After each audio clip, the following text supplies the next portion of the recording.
నమస్తే దోస్తులు, అందరూ మంచి ఉన్నారు. అందరూ చాలా బాగా ప్రిపేర్ అవుతారు. కానిస్టేబుల్ ఎస్ఐకి మీరైతే ఖచ్చితంగా ఈసారి ఏదో ఒక జాబ్ అయితే అచీవ్ చేస్తారని చెప్పేసి నేను అనుకుంటున్నా. అచీవ్ చేయాలని చెప్పేసి మనస్ఫూర్తిగా కోరుకుంటున్నా. పోస్టులు తక్కువ ఉన్నప్పటికీ ఎక్కువ నువ్వు అయితే గట్టి పోటీ అయితే ఇచ్చి ఈసారి నిలుస్తావు అని చెప్పేసి నేనైతే ఆశిస్తున్నా, కోరుకుంటున్నా కూడా. సో ఈ వీడియో దేనికోసం చేస్తున్నట్టు, నేను ఇప్పుడు పీటీఓ డ్రైవర్, పీటీఓ మెకానిక్ సంబంధించినటువంటి సెలక్షన్ ప్రాసెస్ ఎట్లా ఉంటుంది, దీనికి ఏమేం కావాలా, ఎట్లా ఉంటుంది అని చెప్పేసి ఫుల్ క్లియర్ గా అయితే ఇందులో ఎక్స్ప్లెయిన్ చేయబోతున్నా. ఈ వీడియోని ఎక్కడో స్కిప్ చేయకుండా చూడండి. నాది ఒక చిన్న రిక్వెస్ట్, ఎప్పట్లా అని ఏమనుకోకుండా కొంచెం లైక్ చేయండి. లైక్ చేసిన తర్వాత అక్కడ హైప్ వస్తుంది, ఆ హైప్ పైన ట్యాప్ చేయండి. ఇట్లా కొంచెం పైకి వెళ్ళేసి కొన్ని పాయింట్స్ వస్తాయి అనమాట. ఇంకొంచెం మందికి ఎక్కువ మందికి రిఫర్ అవుతుంటది అనమాట. నాకు కూడా కొంచెం బూస్ట్ ఇచ్చినట్టు అవుతుంది మీరు. సో లేట్ చేయకుండా మనం అయితే వీడియోలోకి అయితే వెళ్ళిపోదాము. ఆల్రెడీ మన వీడియోలో పీటీఓ డ్రైవర్ ఆపరేటర్ యొక్క జాబ్ ప్రొఫైల్ వీడియో ఆల్రెడీ నేను చేసిన. ఒకవేళ చూడకపోయి ఉంటే దాన్ని అయితే వెళ్ళైతే చూడండి. ఇప్పుడు పీటీఓ డ్రైవర్ అండ్ మెకానిక్ సంబంధించినటువంటిది ఎట్లా ప్రిపేర్ కావాలి ఏంది అని చెప్పేసి నేను వీడియో లాస్ట్ లో అయితే చెప్తూ ఉంటాను. మీకు ఎవరిని మీరు కాంటాక్ట్ అవ్వాలి, ఎవరు చెప్తారు దీని గురించి అని చెప్పేసి నాకు తెలిసిన ఒక ఫ్రెండ్ ఉన్నాడు. ఆయనకైతే మీకు అతని పేరు అయితే మేము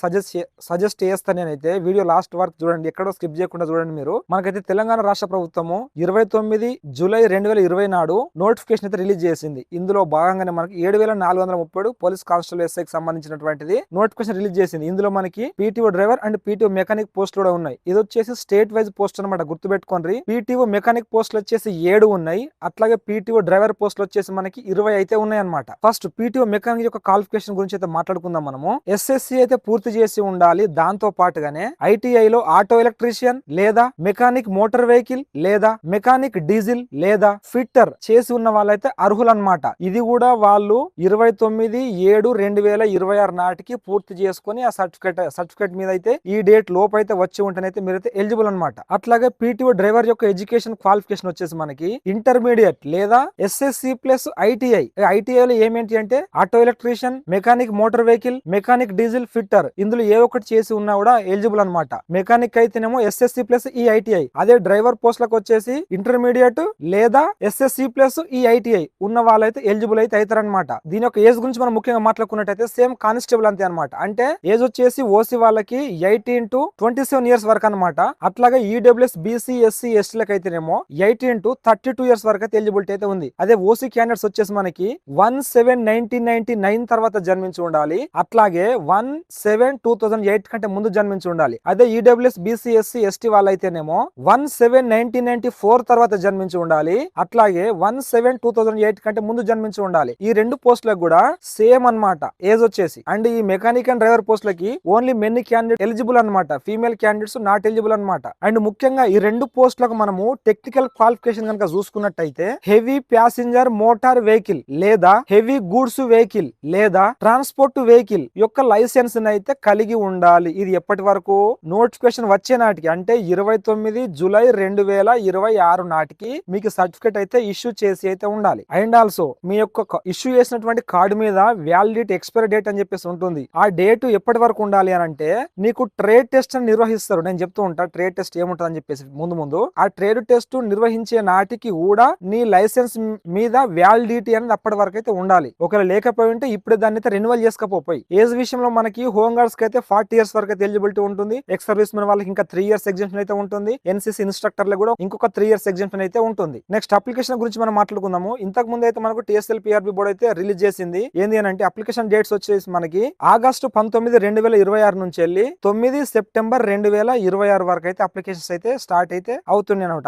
ఈ అప్లికేషన్ ఎట్లా చేసుకోవాలంటే ఫస్ట్ పార్ట్ 1 ఉంటుంది. మన మొబైల్ నెంబర్ ఇచ్చేసి రిజిస్ట్రేషన్ అయితే చేసుకోవాల్సి ఉంటుంది. సో దీనికన్నా ముందు టీఎస్ఎల్ పిఆర్బి బోర్డు ఏమని చెప్తుందంటే ఆధార్ యాప్ అనేది ఉంటుంది, అది ప్లే స్టోర్ నుంచి డౌన్లోడ్ చేసుకొని మీరు మీ యొక్క ఫేస్ ను అథెంటికేషన్ చేసుకోమని అయితే చెప్తుంది అనమాట. ఖచ్చితంగా ఇదైతే చేసుకోవాలన్నమాట. అండ్ పార్ట్ 1 మనం అప్లికేషన్ అప్లై చేసేటప్పుడు మన ఫోటో అండ్ సిగ్నేచర్ రెండు కలిపి ఒకటే ఇమేజ్ లో ఉండాలి. అంటే మీ యొక్క పాస్పోర్ట్ సైజ్ ఫోటోను ఒక A4 సైజ్ పేపర్ మీద పెట్టి ఆ పేపర్ కిందనే మీరు సైన్ చేసి రెండు కలిపి ఒకటే వచ్చేటట్టు ఫోటో తీయాలి. ఆ ఫోటో తీసిన ఫోటో కూడా 100 KB కి బిలో ఉండాలన్నమాట. అట్లా ఒకటే ఉండాలన్నమాట. రెండు ఫోటో వేరు సైన్ వేరు ఉంటే మీ అప్లికేషన్ రిజెక్ట్ చేస్తారట. అండ్ దీనికి మనకు కావాల్సిన సర్టిఫికేట్ గురించి అయితే మాట్లాడుకుందాం. ఇప్పుడు ఎస్సీ వాళ్ళకు ఎస్సీ సర్టిఫికేట్ అది లేటెస్ట్ ఉండాలి. ఎందుకంటే ఎస్సీ దాంట్లో కేటగిరీస్ డివైడ్ అయిపోయినాయి 1, 2, 3 అని చెప్పేసి అట్లా. అండ్ ఎస్టీ వాళ్ళకి ఎస్టీ సర్టిఫికేట్, బీసీ వాళ్ళకి BC certificate, and also BC వాళ్ళకు నాన్ క్రిమినల్ అయితే ఉంటారో ఎవరైతే ఉంటారో వాళ్ళు నాన్ క్రిమినల్ సర్టిఫికేట్ కంపల్సరీ తీసుకోవాలి. అండ్ ఈడబ్ల్యూఎస్ వాళ్ళు ఈడబ్ల్యూఎస్ సర్టిఫికేట్ కూడా తీసుకోవాలి. బీసీ వాళ్ళు నాన్ క్రిమినల్, ఈడబ్ల్యూఎస్ వాళ్ళు ఈడబ్ల్యూఎస్ సర్టిఫికేట్ వచ్చేసి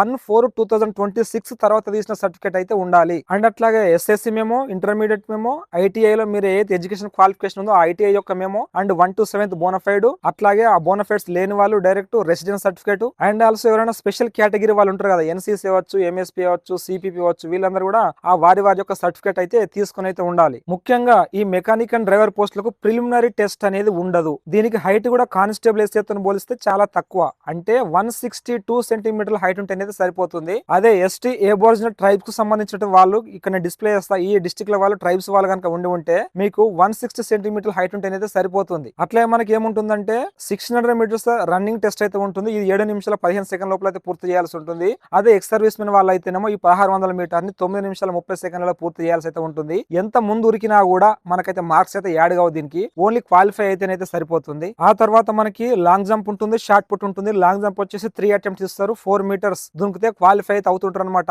షార్ట్ పుట్ యొక్క వెయిట్ వచ్చేసి 7.26 కేజెస్ అయితే ఉంటుంది. దీన్ని మనము 6 మీటర్స్ విసిరినట్టయితే క్వాలిఫై అయితే అవుతుంటాము. ఇవి అయిపోయిన తర్వాత మనకి ఫైనల్ ఎగ్జామ్ అయితే ఉంటుంది అనమాట. మీరు కొట్టినటువంటి పిఎంటీ అవ్వచ్చు, పిఈటీ అవ్వచ్చు, ఇవన్నీ కూడా 3 మంత్స్ వరకు వ్యాలిడిటీ ఉంటాయి. నువ్వు ఎస్ఐకి అప్లై చేసినా, కానిస్టేబుల్ అప్లై చేసినా, పీటీఓకి అప్లై చేసినా, ఏఎస్ఐ ఫింగర్ ప్రింట్ బ్యూరోకి అప్లై చేసినా కూడా వీటన్నిటికి కూడా ఒకటే ఈవెంట్స్, ఒకటే ఫిజికల్ మెజర్మెంట్ టెస్ట్ నువ్వు అటెండ్ అయితే ఇవన్నిటికి అదే వర్తిస్తుంది. నువ్వు ఒక్కదాంట్లో 600 మీటర్స్ లో డిస్క్వాలిఫై అయినావు అనుకో, ఈ పోస్ట్ అన్నిటి కూడా డిస్క్వాలిఫై అయినట్టు లెక్క. అదే ఒక్కదాని కనుక నువ్వు క్వాలిఫై అయినావు అనుకో, ఈ మిగతా పోస్ట్ అన్ని కూడా నువ్వు అయితే రాసుకోవచ్చు అనమాట. ఈ ఈవెంట్స్ తర్వాత మనకు ఏముంటుందంటే ఫైనల్ ఎగ్జామ్ కంటే ముందు మనకి ట్రేడ్ టెస్ట్ అని చెప్పేసి ఉంటుంది అనమాట. మెకానిక్ వాళ్ళకి ట్రేడ్ టెస్ట్ ఎట్లా ఉంటుంది అని అంటే ఆర్టీఏ, ఆర్టీసీ అండ్ పీటీఓ ఈ యొక్క అధికారుల చేత టిఎస్ఎల్ పిఆర్బి బోర్డు చైర్మన్ గారు ఒక కమిటీని ఏర్పాటు చేస్తారు. ఆ కమిటీ వాళ్ళు వచ్చేసి మీకు ట్రేడ్ టెస్ట్ ను కండక్ట్ చేస్తారనమాట. ఈ ట్రేడ్ టెస్ట్ వచ్చేసి మీకు ఏమేమి ఉంటుంది ఇక్కడ నేను డిస్ప్లే చేస్తా చూడొచ్చు. ఇవి 10 అంశాలు ఉంటాయి. ప్రతి దానికి 10 మార్కులు చొప్పున 100 మార్కులు అయితే ఉంటాయి. ఈ 100 మార్కులకు ఎవరికైనా సరే క్యాస్ట్ తో సంబంధం లేకుండా 50 మార్కులు వచ్చిన వాళ్ళైతే క్వాలిఫై అయితే అవుతారు అనమాట. 50% క్వాలిఫై మార్క్స్. అండ్ అట్లాగా ఇది కాకుండా ఏవైనా 3 అంశాలలో, ప్రతి అంశానికి 10 మార్కులు అన్నాం కదా, ఏవైనా 3 లేదా అంతకన్నా ఎక్కువ అంశాలలో మనకి 50% కన్నా తక్కువ వచ్చినా కూడా డిస్క్వాలిఫై అయితే అవుతుంటాం అనమాట. ఈ ట్రేడ్ టెస్ట్ తో వచ్చినటువంటి మార్కులు ఫైనల్ మార్కులు మనకి యాడ్ అవుతాయి ఫైనల్ సెలక్షన్ ప్రాసెస్ లో. అదే ఇప్పుడు పీటీఓ డ్రైవర్స్ కి వచ్చేసి ట్రేడ్ టెస్ట్ కూడా ఉంటుంది. వీళ్ళకి ట్రేడ్ టెస్ట్ వచ్చేసి 8 అంశాలకు సంబంధించినటువంటి ట్రేడ్ టెస్ట్ అయితే ఉంటుంది. ఇక్కడ మీకు డిస్ప్లే చేస్తే చూడొచ్చు. మొత్తం 100 మార్కులకు సేమ్ వీళ్ళకి కూడా 50 మార్కులు వస్తేనే క్వాలిఫై అయితే అవుతుంటారు. ఏవైనా 3 అంశాలలో 50% కన్నా తక్కువ మార్కులు వచ్చినా కూడా డిస్క్వాలిఫై అయితే అవుతుంటారు. గుర్తుపెట్టుకోరు చెప్తున్నా. తర్వాత మనకి ఫైనల్ ఎగ్జామినేషన్ అయితే ఉంటుంది. ఈ ఫైనల్ ఎగ్జామినేషన్ అనేది కంటెంట్ పేపర్ అయితే ఉంటుంది. మీరు నోటిఫికేషన్ లో ఓపెన్ చేసి చూడొచ్చు సిలబస్ ఏంది అని చెప్పేసి. ఈ ఫైనల్ ఎగ్జామ్ లో మనకి ఆ పేపర్ అయితే ఇంగ్లీష్ లోనే ఉంటుంది. 200 క్వశ్చన్స్ కి 200 మార్క్స్, 3 అవర్స్ టైం అయితే ఉంటుంది. నెగిటివ్ మార్క్స్ అయితే ఏమైతే ఉండవు. ఓసీ ఈడబ్ల్యూఎస్ వాళ్ళు 40% ఆఫ్ మార్క్స్ అంటే 80 మార్కులు, బీసీ వాళ్ళు అయితే 35% అంటే 70 మార్కులు, ఎస్సీ ఎస్టీలు అయితేనేమో 30% మార్కులు అంటే 60 మార్కులు వస్తే క్వాలిఫై అయినట్టు లెక్క. క్వాలిఫై అయినంత మాత్రం జాబ్ వస్తుంటే రాదు. మీ కేటగిరీలో అవ్వచ్చు, మీకు ఎన్ని పోస్టులు ఉంటాయి అనే దాన్ని బట్టి అయితే టాప్ ర్యాంకర్స్ అయితే పిక్ చేసుకోవడం అయితే జరుగుతుంది. ఒక రిజర్వేషన్ బట్టి కూడా. ఒకవేళ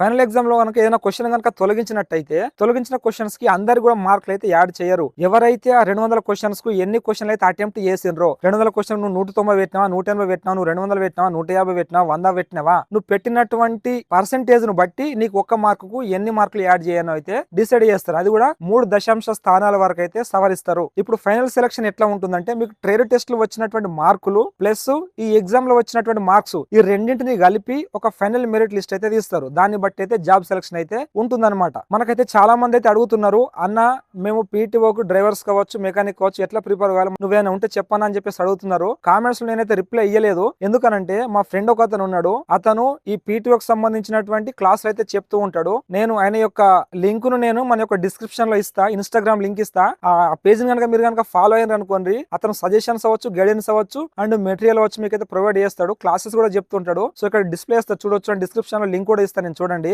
సో ఇక్కడ వీళ్ళకి సెలక్షన్ అయిపోయిన తర్వాత వీళ్ళకి 9 మంత్స్ ట్రైనింగ్ అయితే ఉంటుంది. 9 మంత్స్ ట్రైనింగ్ లో వీళ్ళకి స్టైఫండ్ అయితే వస్తుంది. బేసిక్ పే వచ్చేసి 24,280 అనమాట. కానిస్టేబుల్ అంతే. ట్రైనింగ్ లో వీళ్ళకైతే ఈ ఫుల్ సాలరీ అయితే రాదు, స్టైఫండ్ అయితే వస్తూ ఉంటది. ఇది 9 నెలల ట్రైనింగ్ అయితే ఉంటుంది. ఆ యొక్క ట్రైనింగ్ లో కూడా అన్ని టెస్టులలో మనం అయితే అండ్ ఎగ్జామ్ లో కూడా క్వాలిఫై అయితే అవ్వాల్సి అయితే ఉంటుంది అనమాట. మనం ఇప్పుడు రిజర్వేషన్ గురించి మాట్లాడుకున్నట్టయితే మెకానిక్ పోస్టులకి హోమ్ గార్డ్స్ కి 10% రిజర్వేషన్, సిపిపికి 3% రిజర్వేషన్, ఎన్సీసీకి 1% రిజర్వేషన్ అనమాట. NCC A certificate, B certificate, C certificate A certificate ఉన్నా కూడా మీరైతే ఎలిజిబుల్ అనమాట దీనికి. ఫర్ ఎగ్జాంపుల్ ఒక 3 లేదా 4కి సేమ్ మార్క్స్ వచ్చినాయి లాస్ట్ లో ట్రేడ్ టెస్ట్, ఈ ఎగ్జామ్ లో వచ్చినటువంటి మార్కులు 2 కలిపిన తర్వాత అప్పుడు ఎవరికి ప్రియారిటీ ఇస్తారంటే ఎన్సీసీ రిజర్వేషన్ లో ఎవరికైతే సేమ్ మార్క్స్ వచ్చినాయి కదా వాళ్ళందరిట్లలో ఎన్సీసీలో ఏ సర్టిఫికేట్ అయితే పెద్దగా అయితే ఉంటుందో, ఫర్ ఎగ్జాంపుల్ ఎన్సీసీలో సి సర్టిఫికేట్ పెద్దది, ఆ సి సర్టిఫికేట్ ఎవరికైతే ఉంటుందో పోస్ట్ అయితే వాళ్ళకైతే ఇస్తారు. ఫర్ ఎగ్జాంపుల్ ఇద్దరు కనుక సి సర్టిఫికేట్ ఉంటే మరి సి సర్టిఫికేట్ లో వచ్చినటువంటి గ్రేడ్ చూస్తారా లేకపోతే ఎగ్జామ్ మార్కులు చూస్తారా అనేది అయితే తెలియదు. బట్ సేమ్ మార్క్స్ లేకపోతే మాత్రం ఎన్సీసీ సర్టిఫికేట్ ఏది పెద్దదైతే ఉంటుందో వాళ్ళకైతే జాబ్ అయితే ఇస్తారనమాట.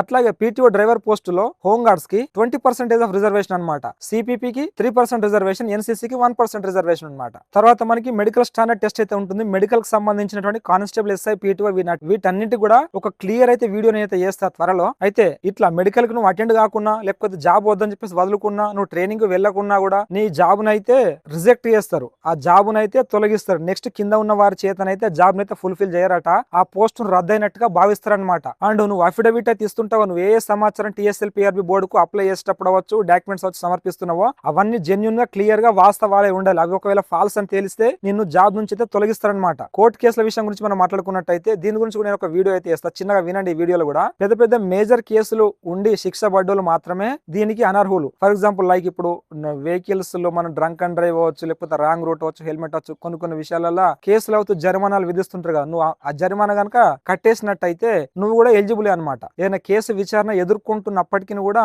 నువ్వు దోషివని తేలనంత వరకు కూడా నువ్వు ఎలిజిబుల్ అయితే అవుతుంటావు అనమాట. సో ఇదంతా కూడా పీటీఓ డ్రైవర్ అండ్ మెకానిక్ సంబంధించినటువంటి ఫుల్ వీడియో అనమాట. దీనికి సంబంధించిన గైడెన్స్ కోసం అయితే నేను చెప్పిన కదా ఇందాక, ఆ హరీష్ అని చెప్పేసి మా ఫ్రెండ్ ఉన్నాడు, ఆయనని మీరైతే కాంటాక్ట్ అవ్వండి, మీకైతే గైడెన్స్ అవచ్చు, ఇవన్నీ కూడా మీకు అతను చెప్తూ ఉంటాడు. సో మన ఛానల్ ఒకసారి ఓపెన్ చేసి చూడండి, అందులో పీటీఓ డ్రైవర్ యొక్క job profile, nature of duties ఇవన్నీ కూడా నేను ఒక వీడియో అయితే చేసి పెట్టిన, ఒకసారి తెలియతే చూడండి, మీకు ఎంతో కొంత హెల్ప్ఫుల్ అవుతుంది. ఈ వీడియో మీకు ఎంతో కొంత హెల్ప్ఫుల్ అయిందని చెప్పేసి నేను అనుకుంటున్నా. హెల్ప్ఫుల్ అయితే ఇటంగా మీ ఫ్రెండ్స్ కి అయితే షేర్ చేయండి, ఖచ్చితంగా అయితే ఒక లైక్ అయితే చేసి జర ఆ హైప్ మీద అయితే ట్యాప్ చేయండి, నాకు కొంచెం బూస్ట్ ఇచ్చినట్టు అవుతుంది. సో కష్టపడి ఫలితాలు చెప్పేసి కోరుకుంటే మీ డీప్ థింకర్ ఫేర్ ఫెటర్ Venkat. Thank you so much, జై హింద్.